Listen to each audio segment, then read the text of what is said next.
যুক্তরাষ্ট্রের পোশাক বিক্রেতা প্রতিষ্ঠান ও ব্র্যান্ডগুলো থেকে পর্যাপ্ত ক্রয়াদেশ পেয়েছেন বাংলাদেশের স্থানীয় সরবরাহকারীরা। ফলে এবছরের শেষ দিকে বড়দিন পর্যন্ত তারা ব্যস্ত থাকবেন। তবে ধারণা করা হচ্ছে এসব পণ্যের চালান ট্রাম্পের শুল্কের আওতায় আসতে পারে। কারখানাগুলো জুন থেকে বড়দিন মৌসুমের জন্য পুরো দমে পোশাক তৈরি শুরু করবে, যা জুলাইয়ের শেষ পর্যন্ত চলবে। যুক্তরাষ্ট্রে এসব পণ্য পাঠানো শুরু হবে আগস্ট থেকে, যাতে নভেম্বর ও ডিসেম্বরে সেগুলো বিক্রি করা যায়। পশ্চিমা বিশ্বের শরৎ ও শীতকাল, বড়দিন এবং থ্যাঙ্কস গিভিং পোশাক বিক্রির প্রধান মৌসুম। তবে স্থানীয় পোশাক রপ্তানিকারকদের একটি বড় অংশ এখনও ট্রাম্পের আরোপিত শুল্কের ব্যাপারে চূড়ান্ত সিদ্ধান্তের অপেক্ষায় রয়েছেন। অবশ্য ট্রাম্পের আদেশেই এই শুল্ক আপাতত 90 দিনের জন্য স্থগিত রয়েছে। পরবর্তী গ্রীষ্ম মৌসুমের কাজের আদেশ নিয়ে সরবরাহকারী এবং ক্রেতা উভয়ই এখনও আলোচনা শুরু করেননি। ক্রেতারা ট্রাম্পের চূড়ান্ত সিদ্ধান্তের জন্য অপেক্ষা করছেন।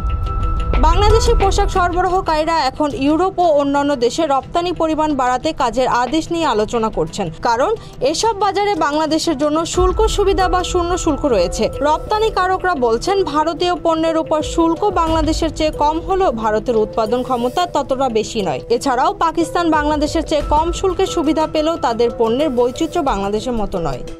Z news, Dhaka.